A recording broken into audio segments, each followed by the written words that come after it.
volunteers combined in the last 3 years, we believe, have put in something like 25 to 30,000 hours. And we count our value in what we call them OM dollars, equivalent value of the professional services rendered to an institution. And that value comes out to be about $1.5 to $2 million.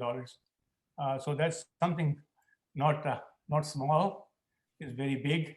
And we call that those OM dollars. And they will all go into individual ledgers. So I'm carrying my own OM dollar account that stay with me forever, beyond. And I think that's something that can sit right next to your regular dollar accounts. So it's a very good balance. So I think if I look at a list of our contributors, on the very top is one name that comes up, and I'm very proud and happy to introduce him, and that is Gaurav Rastogi. He's our dean. He's our resident faculty member in the Hindu tradition subjects. He's a board member. He's a CTO, and he is everything else, the go-to person for the 200 people. I'm not exaggerating. He's extraordinary, and his contributions are remarkable. He is a IT executive in his other life. He's a renowned speaker and writer on Hindu matters and Bhagavad Gita. He's also very popular in the Bay Area among the interfaith community for speaking on various aspects of spirituality and human kindness and compassion. And so I think without any further ado, I want to introduce to you the most valuable player, MVP for another year of HCI, and a Karma Yogi Supreme, Gaurav Rastogi. Yes. Thank you, Kailashji, for the very kind introduction. And I join you, Kailashji, in welcoming our distinguished guests, our speakers, our friends that are supporting us online, the CHTs, and all the faculty that have supported us all through this journey, and most of all to the graduating scholars of this batch. Namaskar and welcome to today's session, and congratulations to you. I begin by, I'd like to thank all the resident faculty, Kailashji, Mukundji, Mangalaji, Punitji, who have participated and run this course very successfully. I'd like to also thank all the faculty associates and officers.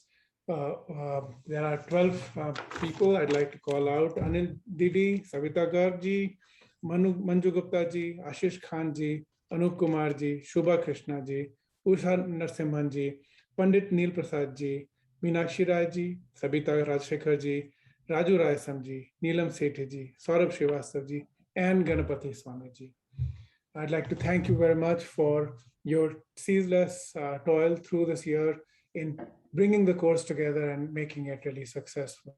I'd like to also thank the 60 almost faculty that have taught this course and have taught this course continuously for the last 3 years.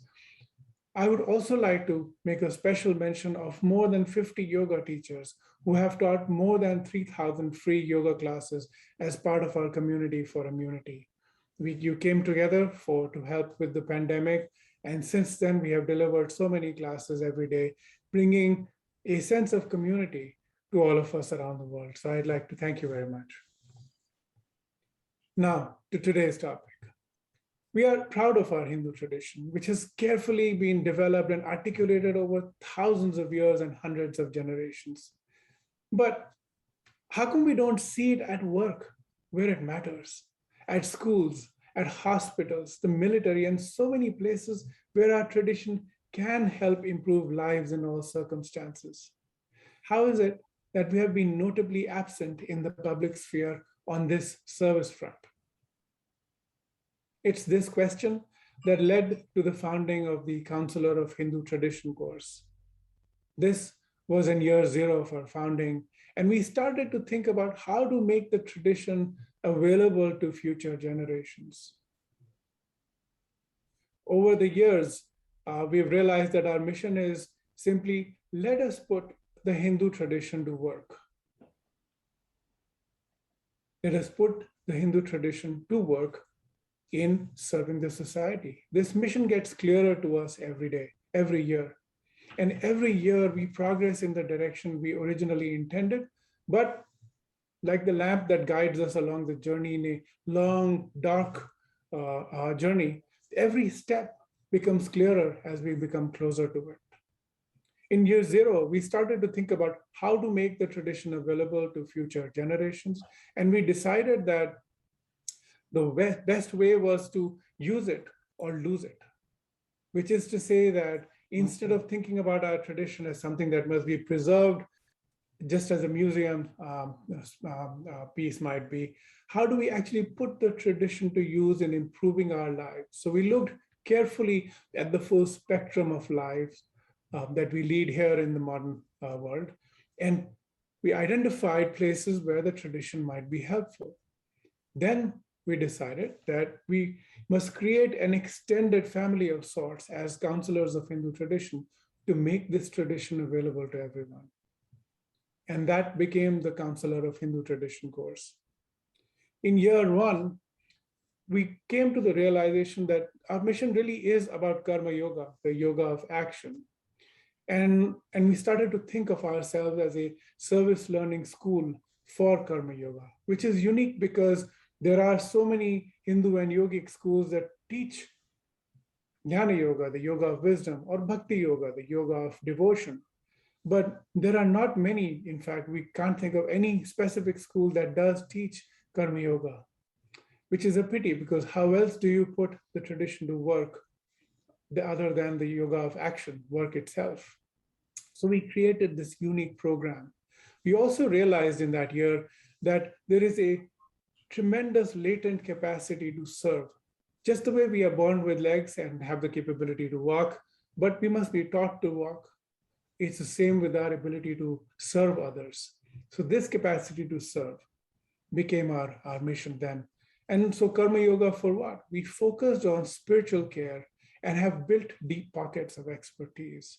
In year two, thanks to Naraz Bhattji and Mukundji, we built out our curriculum in a very detailed and methodical manner and really created a very robust formal curriculum from scratch for spiritual care. And we also started to build out institutional relationships, including those with our partners, NACA, with GTU, who I will talk about later today as well as organizations of renown internationally, like Dev Samskriti Vishwavidyalaya, which is part of the Gayatri Parivar, and so on. This was year two. Year three, this year, we really thought deeply about one conversation we had at the end of year one. You see, when we met GTU in year one, Graduate Theological Union, in year one, the president at the time told us about the continuum of care. And he asked us to think about that. Continuum of care as in volunteers serving the community, and later some of those volunteers becoming professionals and serving the community. And so this year, we really started to work on building a pathway to chaplaincy, built on Hindu learning. And later today, I'll be announcing, along with Dr. Kamal Abu Shamse from GTU, our pathway to chaplaincy. It is ready, and we're here. Now, what next? This year, year four, we are building out our global vision for spiritual care in the community. We have great partnerships, and I'll come back later to talk to you about this. We are global, and we have been developing a framework for spiritual care that we will be expanding on this year. So we get better the more we serve. To sum up, I'd like to tell you that dreams take doing. It's not enough to dream. It is not required to stop dreaming to start doing. You have to do both. We haven't stopped dreaming about how to put the Hindu tradition to work, but we will not stop doing. Thank you very much for everything you do to support us. And with this, I turn it back to you, Neetaji, onward to the program. Thank you, Gaurav ji, for sharing your thoughts, for your creativity always, and for really being the spirit of HCI. Thank you. Thank you, Mukherjee. Thank you very much. I want to tell you that the program itself this year is going global. I do want to highlight that of the people coming into the program, 2/3 are women, 1/3 are men. That has been a consistent trend. And as you can see from who's running this entire program. Women are running the show. At HCI, we're just, Kalaji and I are participants in this particular show. The big changes this year for HCI are we are going global. Now, every year we run a few experiments, and next year we double down on it. The first year, we ran the program entirely in the Bay Area, except 3 people that were outside, because Lataji, who's a great supporter of HCI and a board observer, she insisted to join the course online. And I said, all right, fine, we'll do some sort of Zoom for you.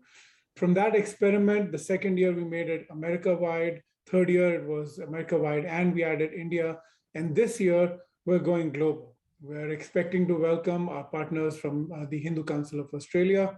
And in Australia, we're expecting to have members in South Africa, where we have a few people who are joining this year. In Canada, we have people who are joining this year. And we have a fairly significant contingent in India as well, in addition, of course, to the US. So 5 countries where people are coming in to do this course. And our expectation is that these seeds will further to create a whole forest. This pathway to chaplaincy isn't just an American thing. We want to create this type of service everywhere because it is truly needed everywhere. So we're looking forward to creating a global partnership across. And this year, we're expecting to learn a lot more about how to run a global online program and keep it engaging for everyone.